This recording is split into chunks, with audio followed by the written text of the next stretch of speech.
논술로 만나는 우리 역사 8권. 신라는 왜 불교를 받아들였을까?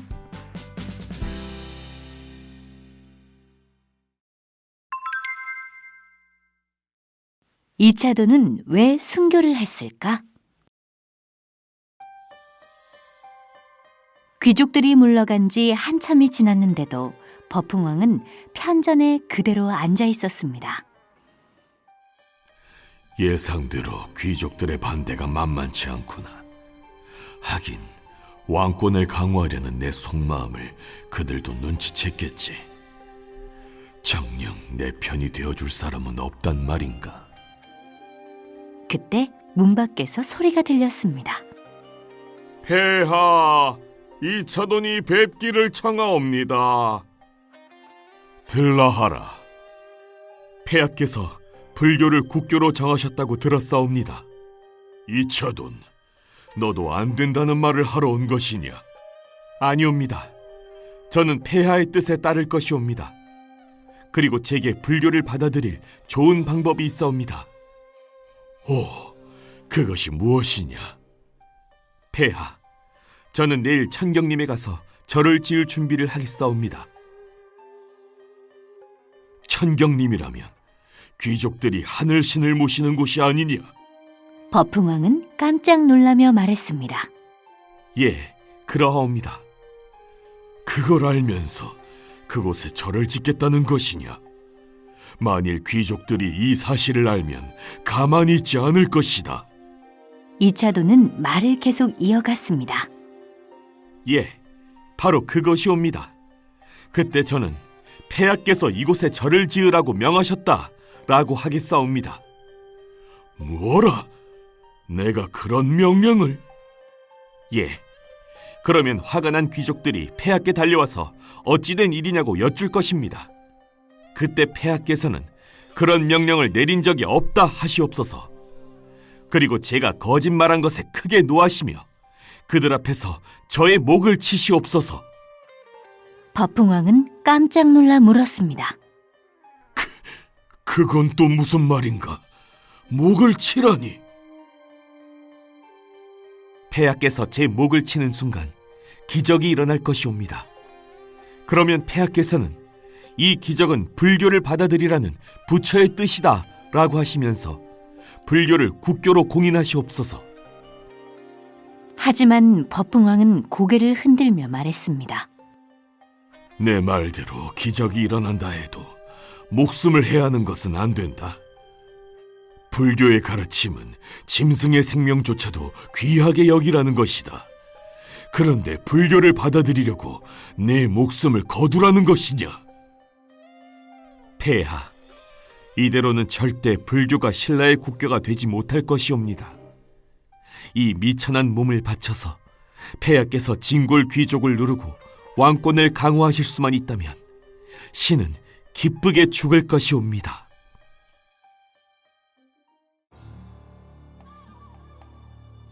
다음 날 귀족들이 몹시 화를 내며 버풍왕 앞으로 달려왔습니다.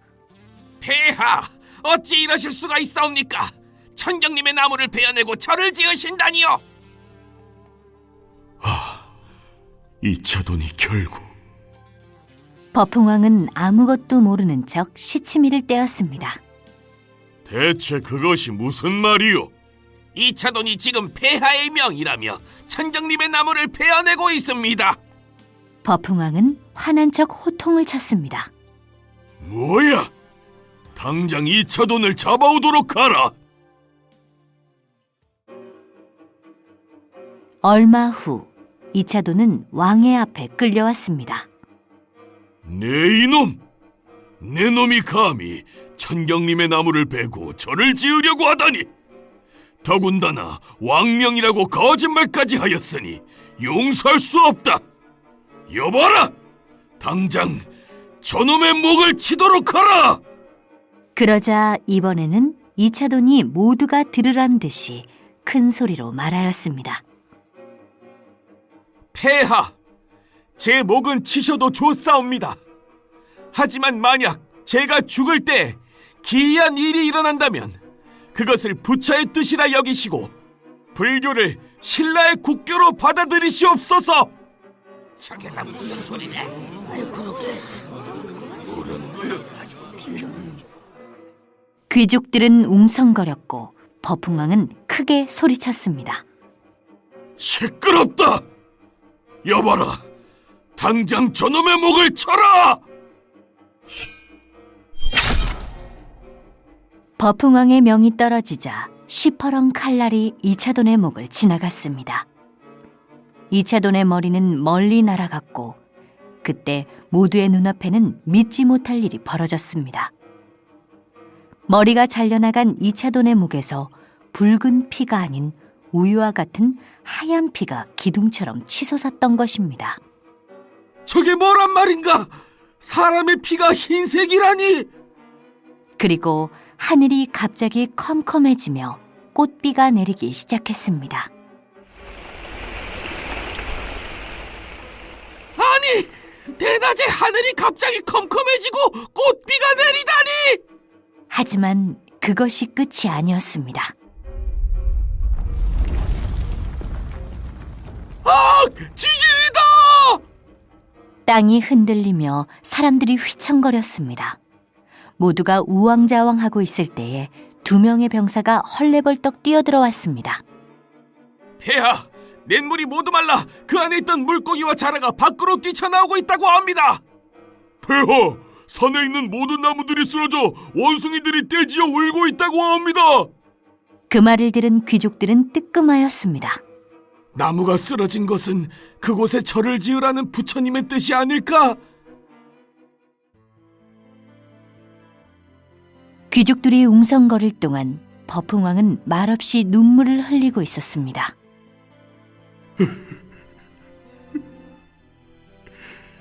이차돈, 그대가 말한 기적이 이것이었는가? 귀족들은 버풍왕의 눈물을 보고 진땀을 흘렸습니다. 모두 들으시오. 이차돈의 죽음으로 일어난 이 모든 일들을 경들도 보았을 것이오. 또다시 불교를 반대하는 자가 있다면 내 반드시 목을 칠 것이오. 더 이상 반대하고 나서는 귀족은 없었습니다. 신라는 불교를 나라의 종교로 받아들였고 백성들은 물론 귀족들까지 왕을 부처처럼 받들었습니다. 버풍왕은 바로 그 청경림 자리에 흑륜사라는 신라 최초의 절을 짓기 시작했습니다. 이제 신라는 진짜 불교의 나라가 되었고 나라는 더욱 안정되어 갔습니다.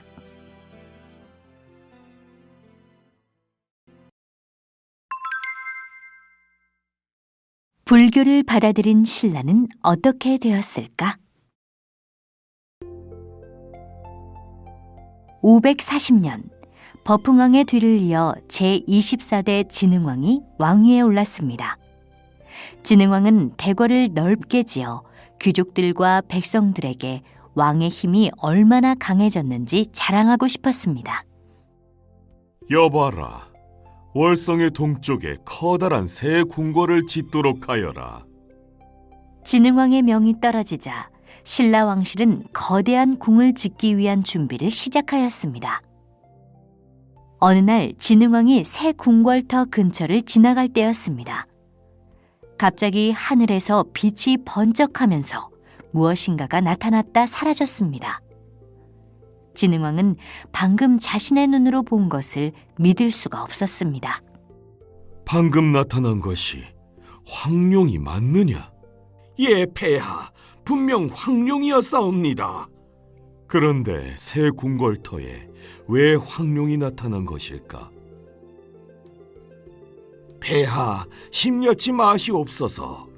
황룡이라면 좋은 징조가 아니겠사옵니까? 혹시 황룡이 부처의 뜻은 아닐까? 그래, 신라가 불교의 나라라는 것을 내가 잠시 잊고 있었구나. 왕실의 위엄을 더욱 높이기 위해서는 궁궐보다는 부처님을 위한 절을 지어야 해. 그것을 일깨워 주기 위해 부처님께서 황룡을 보내신 게 분명하다. 다음 날 진흥왕은 새로운 지시를 내렸습니다. 궁을 짓는 것을 멈추도록 하여라. 대신 이곳에는 절을 지을 것이다. 그리고 그 절의 이름은 황룡사로 하겠다. 공사는 바로 시작되었습니다. 황룡사를 짓는 데에는 사람, 시간, 재료 등 모든 것이 어마어마하게 들어갔습니다. 점차 그 웅장한 모습을 드러내는 황룡사를 보며 백성들은 모두 놀랐습니다. 부처님께서 황령을 보여주시어 짓게 한 절이라더니 공사 시작부터 크기가 어마어마하구먼. 진흥왕께서 덕이 있으시니 부처님께서 황룡을 보여주신 것이 아니겠는가. 우리는 그저 이 절이 무사히 완공되기만 기도하면 될 걸세. 어느새 백성들 사이에는 공사 중인 황룡사가 신라를 지켜줄 절이라는 소문이 널리 퍼졌습니다. 진흥왕은 흐뭇했습니다. 과연 부처님의 뜻대로 황룡사를 지으니 왕실의 위엄도 함께 올라가는구나. 진흥왕은 귀족들을 모두 한자리에 불렀습니다. 그 옛날 고조선 때 하나였던 나라가 지금은 신라, 고구려, 백제, 가야로 갈라져 있다. 나는 이 나라들을 하나로 통일할 것이다. 생각지도 못한 말에 진골 귀족들은 깜짝 놀랐습니다. 진흥왕은 말을 계속 이어나갔습니다. 내가 직접 전쟁에 나가 신라의 땅을 넓힐 것이다. 내가 자리를 비우는 동안 그대들이 왕실을 잘 지켜줄 것이라 믿는다. 심려치 마시옵소서. 성심을 다하겠사옵니다. 진흥왕이 전쟁에 나가 한참 자리를 비웠지만 어느 누구도 그 자리를 넘볼 생각을 하지 못했습니다. 그만큼 왕권이 강해졌기 때문입니다. 553년, 진흥왕은 군사를 이끌고 한강 유역으로 갔습니다. 한강 유역은 한반도의 중심에 위치하여 중국과 교류하기에 유리하고 주변에 물이 흘러 농사지을 땅도 아주 많았습니다. 그래서 고구려, 백제, 신라는 한강을 서로 차지하기 위해서 오랫동안 치열한 경쟁을 계속하고 있었습니다. 마침내 진흥왕은 그렇게 중요한 한강 유역을 차지했습니다. 폐하, 한강이 우리 차지가 되었으니 이제 당항성을 통해 당나라와 직접 교류할 수 있사옵니다. 하하하, 모두 고생이 많았다. 북한산에 기념비를 세워 이곳 한강 유역이 우리 신라의 영토임을 표시하라. 555년, 진흥왕은 한강 유역에 서울 북한산 신라 진흥왕 순수비를 세웠습니다. 561년에는 가야 땅인 창녕을 차지한 후 기념비를 세웠고 뒤이어 562년에는 대가야를 복속시켰습니다.